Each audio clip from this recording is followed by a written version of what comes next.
अयोध्या एक ऐसा नाम जो किसी परिचय का मोहताज नहीं है।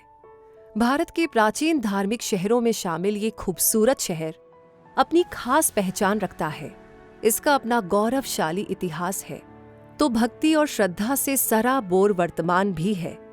हिंदुओं के 7 पवित्र शहरों यानी सप्तपुरियों में से एक है अयोध्या। यानी ये शहर भी मथुरा, द्वारका, वाराणसी, हरिद्वार, उज्जैन और कांचीपुरम की तरह मोक्ष देने वाला पवित्र स्थल माना जाता है। भगवान श्री राम की जन्मभूमि होने का सौभाग्य इस शहर के पास है और इसलिए ये अपने आप में एक तीर्थ स्थल जितना महत्व रखता है। सरयू नदी के तट पर बसा ये शहर हमेशा से तीर्थ यात्रियों और पर्यटकों को तो अपनी ओर आकर्षित करता ही रहा है, साथ ही इतिहासकारों के लिए भी विशेष रुचि का स्थान रहा है, क्योंकि यहाँ की बसावट, इमारतें और इतिहास उनके लिए खोज के विषय बने रहते हैं। इतिहास और धार्मिक ग्रंथों में विशेष स्थान रखने वाले भारत के इस शहर के बारे में आपको भी जरूर जानना चाहिए और इसलिए हमने आज की डॉक्यूमेंट्री बनाई है ताकि आपको अयोध्या का इतिहास, यहाँ पर शासन करने वाले महान राजाओं, दर्शनीय धार्मिक स्थानों और यहाँ के प्रसिद्ध पर्यटन स्थलों के बारे में अच्छी जानकारी मिल सके। इसलिए infinitystream.tv की आज की इस डॉक्यूमेंट्री को जरूर देखिए और जान लीजिए अयोध्या के बारे में। तो चलिए शुरू करते हैं। भारत के उत्तर प्रदेश राज्य का एक प्रसिद्ध शहर है अयोध्या, जिसे अवध के नाम से भी जाना जाता है। अयोध्या फैजाबाद जिले की एक सिटी रहा है और अब फैजाबाद जिला का नाम भी बदलकर अयोध्या कर दिया गया है। अयोध्या जिले का क्षेत्रफल 2522 वर्ग किलोमीटर है। इसकी सीमा उत्तर प्रदेश के 6 जिलों से लगती है, जो उत्तरी तरफ गोंडा और बस्ती जिलों से, दक्षिण में अमेठी और सुल्तानपुर जिलों से और पूर्व और पश्चिम में अंबेडकर नगर और बाराबंकी जिलों से लगती है। अयोध्या शब्द के 2 अर्थ होते हैं। एक अर्थ के अनुसार अयोध्या का मतलब होता है जिसको युद्ध से जीता ना जा सके, और दूसरा अर्थ है अयुद्ध, यानी जहां युद्ध होता ही नहीं हो, यानी हमेशा खुशहाली और शांति रहा करती हो, वही अयोध्या है। और वैसे सच ही तो है, जहां मर्यादा पुरुषोत्तम राम का राज हो, वहां पराक्रम और करुणा की कोई कमी नहीं हो सकती। इसलिए ऐसे स्थान को ना तो युद्ध में हराया जा सकता है और ना ही वहां पर युद्ध के हालात बन सकते हैं। रामायण और महाभारत महाकाव्यों में अयोध्या का वर्णन मिलता है। भगवान राम का जन्म इसी अयोध्या नगरी में हुआ और महान महाकाव्य रामायण का भी माना जाता है कि इस शहर का निर्माण देवताओं ने किया है। अथर्ववेद में इसे ईश्वर का नगर बताया गया है और इसकी संपन्नता स्वर्ग के समान बताई गई है। इस अयोध्या नगरी की भाषा अवधी है। इस भाषा का इतिहास भी हजारों साल पुराना है। कहते हैं कि भगवान राम भी अवधी भाषा ही बोला करते थे। रामायण के अनुसार अयोध्या की स्थापना वैवस्वत मनु ने की थी। इन्हीं के पुत्र थे इक्ष्वाकु, जिन्होंने इक्ष्वाकु वंश की स्थापना की और इसी वंश में बहुत से प्रतापी और महान राजा हुए, जैसे पृथु, हरिश्चंद्र, भगीरथ, रघु, दशरथ और राम। राजा पृथु पहले ऐसे राजा थे जिन्होंने पृथ्वी को व्यवस्थित किया, इसलिए उन्हें पृथ्वी का पहला राजा माना गया।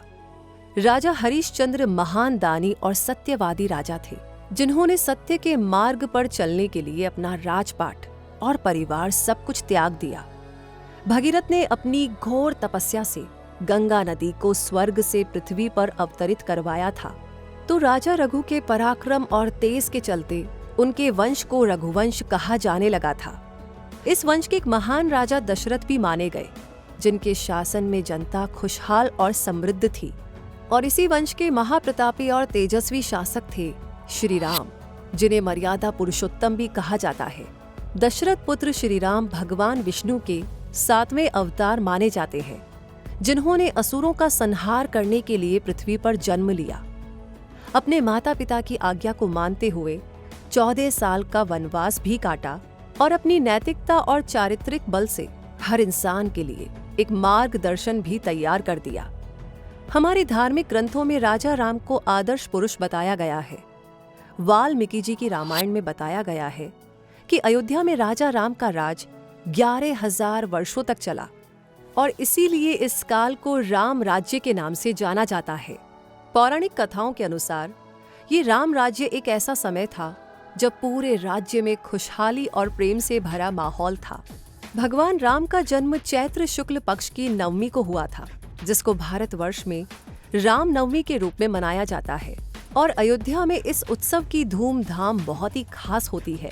इसी तरह जब भगवान राम वनवास काटकर अयोध्या वापस लौटे तो इस खुशी में पूरी अयोध्या को दियों से सजाया गया और बस वहीं से शुरुआत हुई दिवाली फेस्टिवल की, जो भारत के सबसे बड़े त्योहारों में से एक है।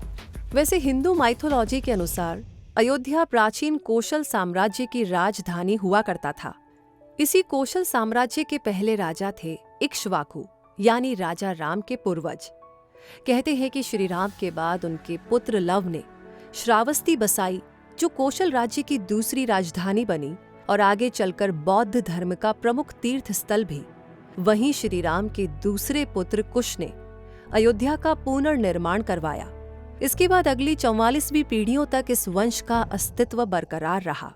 श्री रामचंद्र से लेकर द्वापरकालीन महाभारत और उसके बाद तक भी अयोध्या के इक्ष्वाकु वंश का वर्णन मिलता है। हिंदुओं की धर्म नगरी अयोध्या में बौद्ध और जैन धर्म का भी गहरा प्रभाव देखने को मिलता है, क्योंकि गौतम बुद्ध और महावीर स्वामी इस शहर में आकर रहे थे।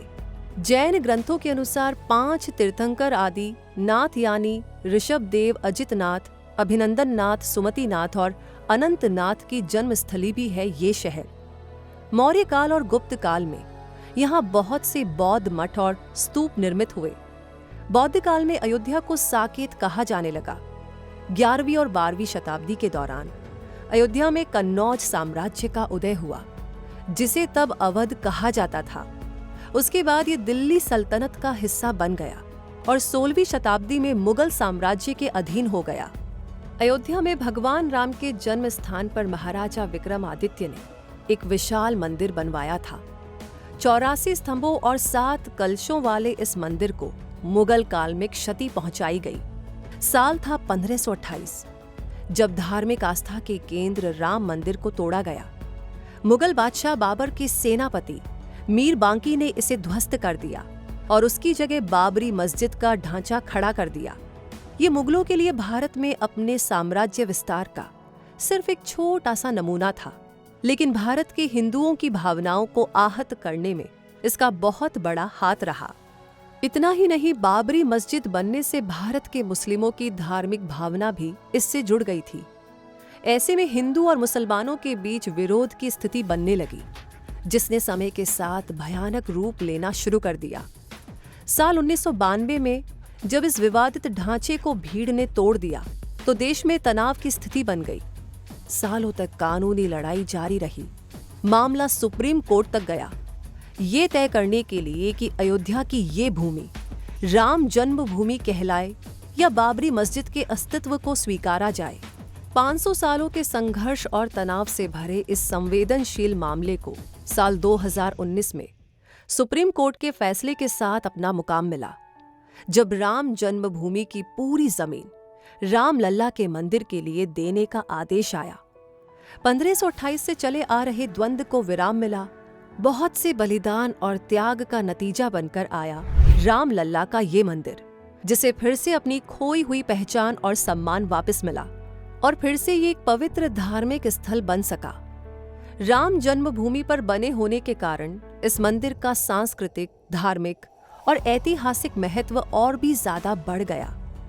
22 जनवरी 2024 को भगवान राम की मूर्ति को इस मंदिर के गर्भगृह में स्थापित किया गया और एक बार फिर से पूरी दुनिया में राम का नाम गुंजायमान हो गया और इस बार राम के स्वरूप को नाम मिला बालक राम। इस मंदिर के निर्माण में नागर शैली का उपयोग किया गया है। इस तरह की शैली में मंदिर काफी खुला होता है। इसमें मंदिर का मुख्य भवन किसी ऊंची जगह पर, जैसे एक चबूतरे पर बना होता है। इसमें एक गर्भगृह होता है जिसमें मंदिर के मुख्य देवी देवता की पूजा होती है। इस शैली के मंदिरों में कई मंडप होते हैं, कलश और मंदिर का ध्वज भी होता है। ऐसी कई विशेषताओं के साथ बना ये मंदिर परंपरा और आधुनिकता को साथ लेकर चलने का संदेश देता है। क्योंकि इसके निर्माण में ना परंपरा पीछे छोड़ी गई है और ना ही आधुनिकता से मुंह मोड़ा गया है। इसका संदेश यही है कि अपनी विरासत को संजोए रखो और आगे बढ़ते चलो।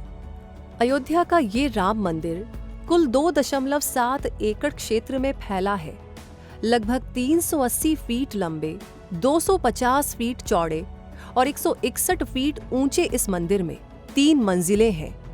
ये मंदिर अपने आप में कितना अनूठा और अलौकिक है, इसे देखने के लिए आपको यहाँ पर जरूर आना चाहिए। अयोध्या की हर एक बात निराली है। यहाँ का राम मंदिर और यहाँ की सरयू नदी, सब कुछ। अयोध्या से होकर बहने वाली सरयू नदी अयोध्या के इतिहास की, यहाँ की खुशहाली और राजा राम के सानिध्य की गवाह है। ये नदी वैदिक काल से बहती आ रही है। इसका वर्णन ऋग्वेद में भी मिलता है। भारत की पवित्र नदियों में शामिल सरयू नदी के बारे में मान्यता है कि ये पाप धोने वाली नदी है और इसमें स्नान करने से सारे तीर्थों के दर्शन का पुण्य मिल जाता है। ये नदी उत्तराखंड में शारदा नदी से अलग होकर उत्तर प्रदेश में बहती है। माना जाता है कि सरयू और गंगा नदी का संगम श्री राम के पूर्वज भागीरथ ने करवाया था। पुराणों के अनुसार सरयू नदी पृथ्वी पर त्रेता युग से पहले आ गई थी। भगवान श्री राम की बाल लीला देखने के लिए इस नदी का आगमन पृथ्वी पर पहले ही हो गया था। ये नदी भगवान विष्णु के नेत्रों से प्रकट हुई है। प्राचीन काल में एक दैत्य शंखासुर ने वेदों को चुरा लिया और उन्हें समुद्र में डाल दिया। वो दैत्य भी समुद्र में जाकर छिप गया। उसका अंत करने के लिए भगवान विष्णु ने मत्स्य रूप धारण किया और समुद्र में जाकर उसका संहार कर दिया। इसके बाद भगवान विष्णु ने ब्रह्मा जी को वेद सौंप दिए। ऐसा करते हुए खुशी से उनकी आंखें भर आई और उनकी आंखों से कुछ आंसू छलक उठे। विष्णु भगवान के इन अनमोल आंसुओं को ब्रह्मा जी ने मानसरोवर झील में डाल दिया ताकि वो वहां पर सुरक्षित रह सके। उसके बाद महापराक्रमी वैवस्वत महाराज ने अपने बाण के प्रहार से मानसरोवर से इस पवित्र जल को बाहर निकाला। ये जलधारा ही सरयू नदी कहलाई और करोड़ों की आस्था का केंद्र बन गई। आज भी सरयू नदी को अयोध्या की पवित्र और पावन नदी माना जाता है। लेकिन इसके साथ एक श्राप भी जुड़ा है, जिसकी वजह से इसका जल मंदिर में नहीं चढ़ाया जा सकता और ना ही पूजा पाठ में उपयोग किया जा सकता है। तो क्या था ये श्राप और किसने दिया? तो ये श्राप सरयू नदी को दिया भगवान भोलेनाथ शिव जी ने, जब वो क्रोधित हो गए और शायद बहुत ज्यादा आहत भी। कहते हैं कि सरयू ही वो नदी है जिसमें भगवान राम ने जल समाधि ली थी और पृथ्वी पर अपनी जीवन लीला समाप्त की थी। इस बात से भगवान शिव बहुत ही नाराज हुए, क्योंकि वो नहीं चाहते थे कि राम इस दुनिया को छोड़कर जाएं। अब ऐसे में उनका क्रोध सरयू नदी पर श्राप बनकर निकला, जब उन्होंने कहा कि सरयू, अब से तुम्हारा जल पवित्र नहीं रहेगा। कोई भी व्यक्ति इसे मंदिर में नहीं चढ़ाएगा। किसी भी पूजा पाठ में तुम्हारे जल का उपयोग नहीं किया जाएगा। ऐसा सुनकर सरयू भगवान भोलेनाथ के चरणों में गिर पड़ी और उनसे बोली कि प्रभु, इसमें मेरा क्या दोष है? ये तो विधि का विधान है। मुझ पर कृपा कीजिए और मुझे इस श्राप से मुक्ति दीजिए। इतनी विनती और आग्रह के बाद भगवान शिव ने कहा कि मैं अपना श्राप तो वापस नहीं ले सकता, लेकिन तुम्हें ये वर जरूर दे सकता हूँ कि तुम्हारे जल में स्नान करने वाले हर व्यक्ति के पाप धुल जाएं, उसके लिए मोक्ष के द्वार खुल जाएं। ये सुनकर सरयू ने भगवान शिव का आभार जताया और तब से भले ही सरयू नदी के जल को पूजा में इस्तेमाल नहीं किया जाता, लेकिन इस नदी में डुबकी लगाकर लोग अपने पापों से मुक्ति जरूर पा लेते हैं। सरयू नदी के तट पर स्थित गुप्तार घाट ही वो स्थान है जहां पर भगवान राम ने वैकुंठ जाने के लिए अंतिम डुबकी लगाई थी। इसलिए इस घाट का बहुत ज्यादा धार्मिक महत्व है। ये घाट भगवान राम के नाम के मंत्रों से गूंजता रहता है, क्योंकि भक्त और पुजारी उनके भजन जो गाया करते हैं। सरयू नदी के बारे में इतना कुछ जानने के बाद अब एक श्रद्धालु के तौर पर इस नदी के पास से गुजरना, इसमें स्नान करना, इसके किनारे बने मंदिरों के दर्शन करना और यहाँ के प्राकृतिक सौंदर्य को महसूस करना आपको बहुत ही अद्भुत अनुभव दे पाएगा। इसलिए अयोध्या में सरयू नदी के तट पर जरूर जाइएगा। सरयू नदी की ही तरह अयोध्या में बहुत से दर्शनीय स्थल है जो आस्था और धार्मिक मान्यताओं से सरोबार है। यहाँ पर बहुत से प्रसिद्ध और पवित्र घाट और कुंड भी है, जैसे राम घाट, जानकी घाट, लक्ष्मण घाट, सीता कुंड, विभीषण कुंड आदि।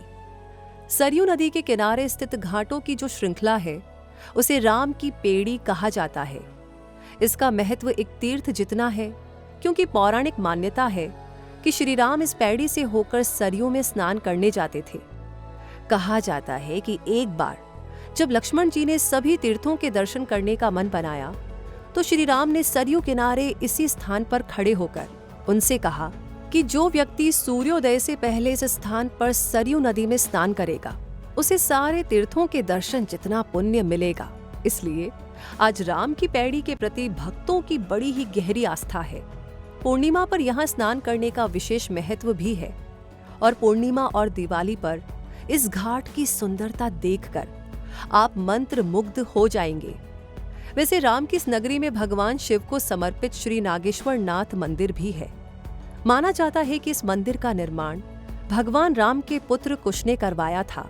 इससे जुड़ी एक कथा भी है, जिसके अनुसार एक बार जब सरयू नदी में स्नान करने के दौरान कुश का बाजू बंद खो गया तो एक नाग कन्या ने वो बाजू बंद कुश को वापस लौटाया।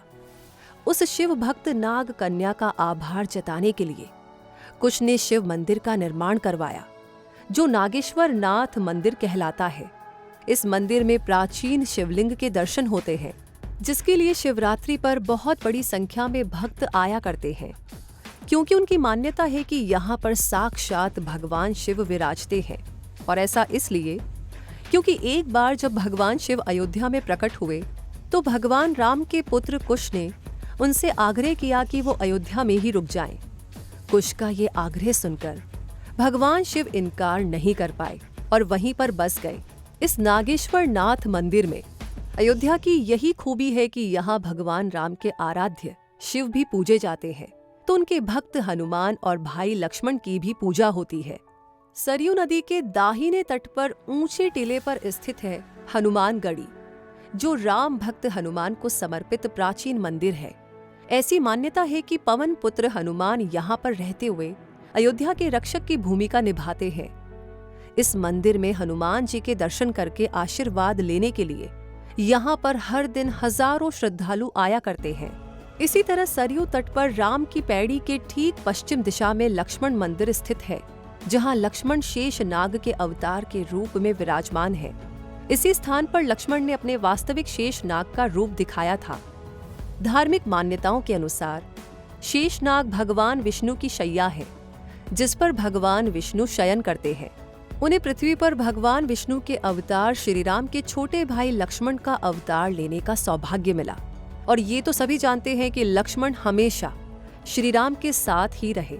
उनके आदेशों की पालना करने को तत्पर लक्ष्मण एक आदर्श भाई माने जाते हैं और इनके इस मंदिर की अपनी मान्यताएं भी हैं और यहाँ पर भक्तों को मनवांछित फल भी मिला करते हैं।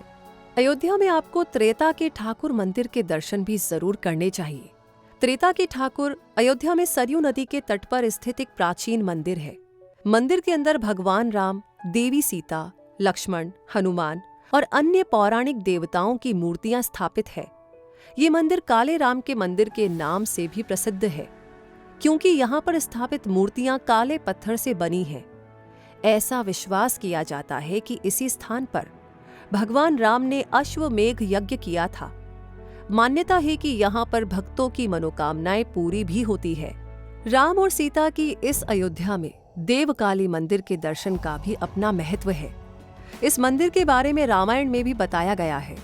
कहा जाता है कि विवाह के बाद जब देवी सीता अयोध्या आई तो अपने साथ देवी गिरिजा यानी माता पार्वती की मूर्ति भी लाई। इस मूर्ति की स्थापना के लिए राजा दशरथ ने एक मंदिर बनवाया और उसके गर्भगृह में देवी गिरिजा की मूर्ति को स्थापित करवाया। इस मंदिर में देवी सीता हर दिन पूजा अर्चना किया करती थी और आज माता देवकाली के दर्शन के लिए यहाँ पर भक्तों का तांता लगा रहता है। इसी तरह कनक भवन भी अयोध्या का एक प्रसिद्ध और प्राचीन महल है। राम जन्मभूमि के उत्तर पूर्व में स्थित यह भवन अपनी कलाकृति के लिए काफी प्रसिद्ध है। माना जाता है कि ये भवन माता कैकेयी ने राम और सीता के विवाह के बाद सीता को मुंह दिखाई में दिया था ये राजा राम और देवी सीता का निजी महल था। कहते हैं कि इस भवन का निर्माण देवताओं के शिल्पकार विश्वकर्मा जी की देखरेख में किया गया था। इस भवन के मुख्य गर्भगृह में श्री राम और माता सीता की प्रतिमा स्थापित है। भक्तों का मानना है कि यहाँ पर राम और सीता की मूर्ति के दर्शन करना साक्षात श्री राम और माता सीता के दर्शन करने जैसा आनंद और फल देने वाला होता है। इस भवन का संबंध राम के त्रेता युग से लेकर के कृष्ण के द्वापर युग तक माना जाता है, क्योंकि द्वापर युग में श्री कृष्ण अपनी पत्नी रुक्मणी के साथ जब अयोध्या आए थे तो उन्होंने कनक भवन की जर्जर हालत देखी। तब उन्होंने सीता राम की मूर्तियों को प्रकट करके इसी स्थान पर स्थापित कर दिया और इस तरह ये कनक भवन त्रेता और द्वापर दोनों ही युगों का गवाह माना जाने लगा। अयोध्या नगरी के इस कनक भवन में देवी सीता को मुंह दिखाई मिली तो यहाँ पर स्थित जानकी महल में भगवान राम का सत्कार दामाद के रूप में किया जाने लगा। जानकी महल अयोध्या में सरयू नदी के किनारे स्थित है और इसमें माता सीता और भगवान राम की विशाल मूर्ति स्थापित है। इस मंदिर को देवी सीता के पैतृक घर का रूप दिया गया है, यानी ये महल देवी सीता का मायका हुआ और श्री राम का ससुराल। इसलिए इस महल में श्री राम दामाद की तरह पूजे जाते हैं। यहाँ पर पूजा अर्चना के दौरान उनका आगत सत्कार और हंसी मजाक वैसा ही होता है जैसा एक दामाद का ससुराल में होता है। ये कितना रोचक और आनंद से भरा होता है, ये जानने के लिए तो आपको अयोध्या के जानकी महल में आना ही होगा। वैसे यहाँ पर आकर आप दशरथ महल भी देख सकते हैं, जो राजा दशरथ का राजमहल हुआ करता था और आज एक सिद्ध पीठ भी माना जाता है। इस बेहद खूबसूरत और विशाल महल के मंदिर में भगवान राम, माता सीता और लक्ष्मण की मूर्तियों के दर्शन किए जाते हैं। यहाँ अयोध्या में पहाड़ी पर एक प्राचीन गढ़ भी स्थित है, जिसे राजा राम के किले का स्थान माना जाता है। ये रामकोट मंदिर है, जहाँ बहुत से साधकों ने तप और साधना की है। इस किले के स्थल और मंदिर के दर्शन करने के लिए पूरे साल यहाँ पर भक्तों का तांता लगा ही रहता है। यहाँ रामनवमी पर्व बहुत ही धूमधाम से मनाया जाता है। अगर आपको मौका मिले तो इसका हिस्सा जरूर से बनिएगा। और अगर आप उस पर्वत का अंश देखना चाहते हैं जिसे हनुमान जी ने उठाया था, तो आपको मणि पर्वत तक भी पहुंचना चाहिए, क्योंकि कहा जाता है कि जब घायल हुए लक्ष्मण के उपचार के लिए संजीवनी बूटी की जरूरत पड़ी तो हनुमान पूरा विशाल पर्वत ही उठाकर लंका ले जाने लगे। इस समय रास्ते में इस पर्वत का कुछ हिस्सा नीचे गिर गया और यही हिस्सा मणि पर्वत कहलाया। इस मणि पर्वत के लिए ये मान्यता भी है कि श्री राम और देवी सीता के विवाह के बाद अयोध्या लौटते समय महाराज जनक ने महाराज दशरथ को उपहार में ढेर सारी मणियां भेंट की। इन मणियों को राजा दशरथ ने विद्या कुंड के पास रखवा दिया और धीरे धीरे समय के साथ इन मणियों ने पर्वत का रूप ले लिया, जो मणि पर्वत कहलाया। इस पर्वत का महत्व बौद्ध धर्म में भी बहुत ज्यादा है, क्योंकि भगवान बुद्ध ने इस पर्वत से धर्म के कानून का प्रचार किया था। इस पर्वत पर कई मंदिर, बौद्ध मठ और सम्राट अशोक द्वारा निर्मित स्तूप देखे जा सकते हैं। साथ ही इस पहाड़ी की चोटी से आप अयोध्या और उसके आसपास का खूबसूरत नजारा भी देख सकते हैं। अयोध्या में प्राचीन मंदिरों के बीच एक नया और भव्य बिरला मंदिर भी है, जिसमें भगवान राम और माता सीता के दर्शन किए जाते हैं। अयोध्या और जैन धर्म के गहरे संबंधों के चलते आप यहाँ प्रथम जैन तीर्थंकर भगवान आदिनाथ को समर्पित विशाल जैन मंदिर के दर्शन भी कर सकते हैं। अयोध्या में बहुत से जैन मंदिर है, जैसे भगवान आदिनाथ का मंदिर, भगवान अनंतनाथ का मंदिर, भगवान सुमतिनाथ, भगवान अजीतनाथ और भगवान अभिनंदन नाथ का मंदिर। मंदिरों और महलों की इस नगरी में स्मारक भी है, जैसे क्वीन हियो मेमोरियल पार्क, जहां साउथ कोरियन लोग अपनी रानी ह्यू होंग ओक को श्रद्धांजलि देने आते हैं। सरयू तट पर करीब 2000 वर्ग मीटर में फैला ये मेमोरियल दो देशों के रिश्तों का प्रतीक स्थल है। दक्षिण कोरिया के इतिहास के अनुसार अयोध्या की राजकुमारी सुरी रत्ना 2000 साल पहले जलमार्ग से दक्षिण कोरिया पहुंची थी। वहां पर उनका विवाह राजा सूरो से हुआ था और वो क्वीन हियो होंग ओक कहलाई। अयोध्या उनका मायका है, इसलिए उनकी याद में यहाँ पर दक्षिण कोरिया के सहयोग से क्वीन हियो मेमोरियल पार्क बनाया गया। इस पार्क में देखने के लिए बहुत कुछ है, जैसे meditation hall, queen pavilion, king pavilion, pathway, fountain mural etcetera. इसी तरह अयोध्या में आप महान संत कवि गोस्वामी तुलसीदास को समर्पित तुलसी स्मारक भवन को भी देख सकते हैं। इसी स्थान पर गोस्वामी तुलसीदास ने श्री रामचरितमानस की रचना की थी। इस स्मारक भवन में एक शोध केंद्र भी है, जिसका उपयोग अयोध्या के बारे में साहित्यिक, सांस्कृतिक और आध्यात्मिक जानकारी के अध्ययन के लिए किया जाता है। यहाँ गुलाब बाड़ी और बहू बेगम का मकबरा जैसे पर्यटन स्थल भी हैं।